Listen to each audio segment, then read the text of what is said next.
Hi there, welcome to C programming tutorial. This tutorial is one of the tutorials in the sequence of a number of tutorials that cover the entire C programming language in fairly quite a bit of details. If you haven't watched the videos before this tutorial, I would highly recommend that you do that. There is a link on the screen right now for the playlist of all those tutorials in the order in which you are supposed to be watching them. So if you click on that link, you will basically be seeing the entire all the tutorials and in just the order in which you are supposed to be watching those. Anyway, today's tutorial we will be covering the binary number system. It is not very much specific to the C programming. It's a general concept in computer science and mathematics, but it was a very useful concept for for all kind of programming languages. So let's get started. Well, so all of us have been introduced to decimal number system, a number system that we use from we have been taught about since we were in, I don't know, like pre-K or kindergarten or something. So let's try to revisit it and let's see how it works. So the normal number system that we work with today, let's say, is starting from 0. If I start counting in that number system, how does it work? You do 0, 1, 2, 3, 4, 5, 6, 7, 8, 9. Right? Yeah, I know. I still know counting. Anyway, so yeah, this is how it works. And then what comes after that is, we know that it's 10. But if you look at it, what happened here. These are the fundamental numbers here, 0 to 9.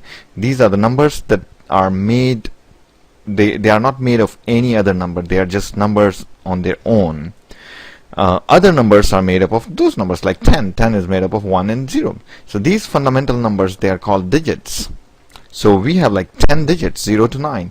And so what happens? So what happens if you start from 0 and you get to 9? What do you do at that point? I mean, you just ran out of digits here. So the next number that we make, which is 10 here, is basically, the way it is made is, if you look at it, is basically this 9. There is nothing after this 9. So what we did was we basically reset it to 0. So 9 became 0 here, right?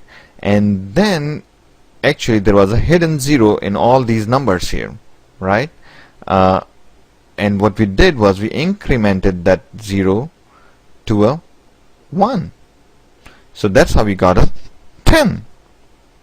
And then what comes next? 11, 12, 13, 14, 15, 16, 17, 18, 19.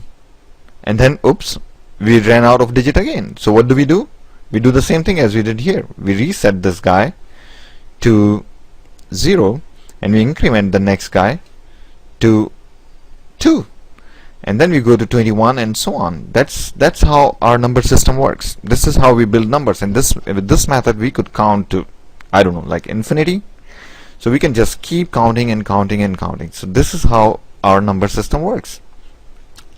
So the question is that we have 10 digits. What if we had 8 digits? What if we had 6 digits? Would this have worked?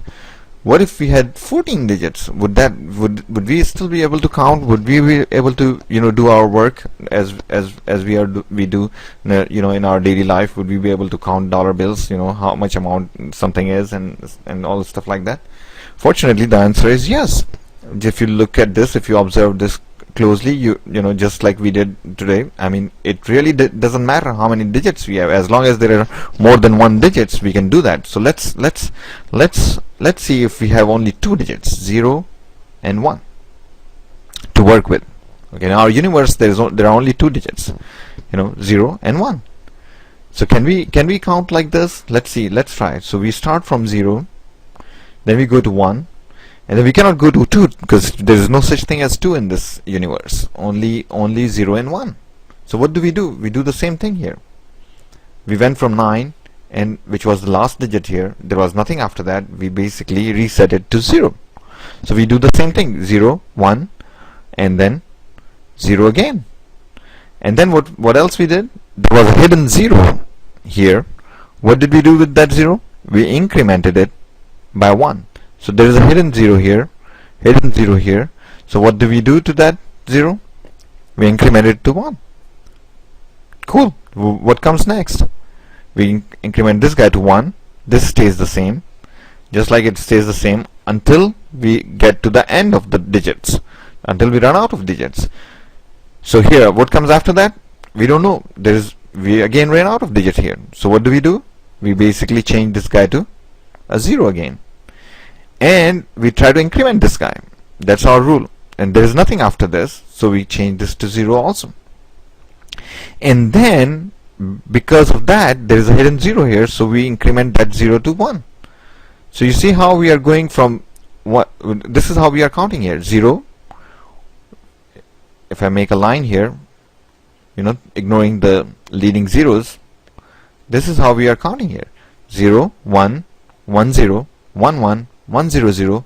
What comes next? 1, 0, 1, 1, 1, 0, 1, 1, 1. These are the numbers. These are the numbers in the world where we only have 2 digits, 0 and 1. Well, it's kind of hard for us to understand or visualize what these numbers look like, but if you think about it, I mean, it's very easy for us to visualize these numbers, but it's very hard for us to visualize these numbers. But if you think about it, this number system is very easy to handle. Why? Because there are only two digits. There are only 2 states, and there are so many things around us which have only 2 states, like switches. I don't want to go into that detail, but just because of the fact that they are very simple to handle, the computer system or the digital circuits basically work with binary numbers. So computers can store numbers in binary number system, and that's okay, because we know that we can write any number we want. The next number comes as 1000, 10001, and we could just keep on writing and writing and writing, and it's just, we can go to infinity with this number system as well. This is 0, this is the same as 1, this is the same as 2, this is same as 3, this is same as 4, this is same as 5, and so on. So this number system, which has 2 digits, that's called binary number system. This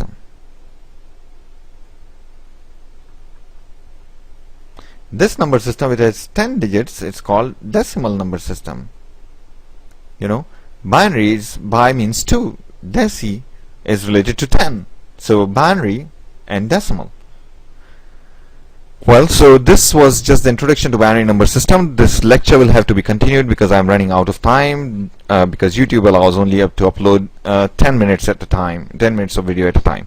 Thank you for watching, and don't forget to watch the the next video, which is the continuation of this lecture, because this topic is not done yet.